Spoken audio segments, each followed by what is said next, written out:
Les humoristes congolais ont régalé le public le 11 avril 2026 dans la grande salle du Palais des Congrès. C'était à l'occasion du Choc des Titans, une initiative de Royal Events. Le spectacle offert par ces artistes, dont Welfare Kaya et Jojo la légende, était riche en raison des problématiques soulevées, entre autres le traitement des malades dans les hôpitaux publics et l'éducation des enfants. Quand je suis tombée, j'ai perdu connaissance. Je me suis retrouvée à l'hôpital. Et quand je me réveille, j'ai vu des flashs, j'ai vu des lumières. Je me suis dit, Seigneur, je ne suis pas mort. Vous voyez quoi? Donc, dans les films, hein, quand tu meurs, genre, tu te réveilles dans un univers où il y a des lumières, tu vois des plantes, tu vois des plantations. Après, j'ai vu une blouse verte qui est venue. Oh, réveille-toi, c'est toi qui fais le bruit sur TikTok, là. Réveille-toi. Tu n'as pas mal du monde. C'est là que je me suis rendu compte qu'on est à l'hôpital militaire. Là où il y a la dictature, on confond tous les patients aux militaires. Mais vous savez, mesdames et messieurs, le service le plus drôle des hôpitaux, c'est le service d'urgence. C'est-à-dire qu'il y a des cas qui arrivent là-bas, il y a un papa qui était venu, qui souffrait de la hernie. Donc quand il arrive, il a dit à tout l'hôpital. L'infirmière dit, papa Iki, c'est quoi? Pleure doucement, tu vas déroger les malades, tandis que lui-même il est malade. Donc quand il arrive, on lui dit, bon, assieds-toi d'appel. Il dit, maman, je ne peux pas m'asseoir. La dame dit, tu es venu dans le taxi, tu étais debout ou assis?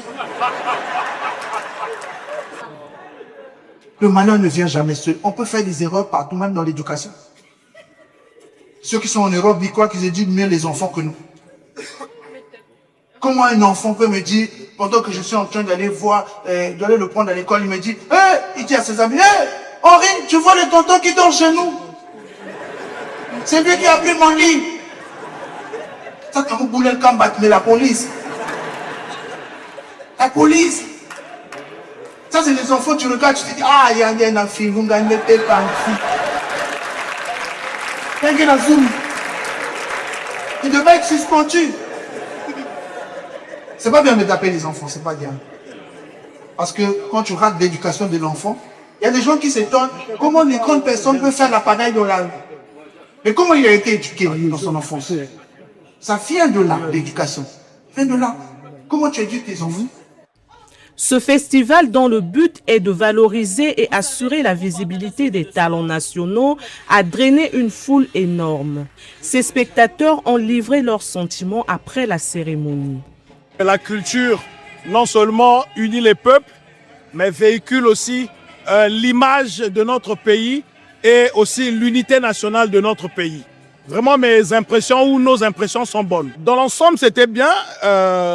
Toutes les personnes ont été formidables, mais est-il qu'il y a Juste Parfait qui nous a ramené un peu dans des réalités de nos quartiers, un peu nous a rappelé aussi tout en nous édifiant sur les comportements que nous vivons au quotidien et ce que nous rencontrons aussi dans la société. Il y a Jojo qui a été très bien aussi. Il y a le procureur, vous le savez, toujours dans le sens de la justice et aussi dans le sens de l'éducation. Et Welfare Kaya nous a vraiment égayés dans le sens de la musique et aussi dans le sens de l'éducation de nos quartiers, sinon de notre pays. Ce sont de très belles initiatives. Assister à ce genre de moments avec tout ce que nous vivons au quotidien, c'est toujours agréable, c'est équilibré en fait. C'est de sortir un peu de notre zone de confort, s'amuser, se détendre. Et ici, on ne vient pas que pour rire, on vient pour soutenir la culture congolaise. C'est très louable et j'apprécie ce genre d'initiative et j'espère qu'on aura des occasions meilleures à vivre ça. Déjà très content du public de Brazza qui est arrivé. C'est vrai qu'on s'attendait à plus, mais les gens sont arrivés, se sont marrés.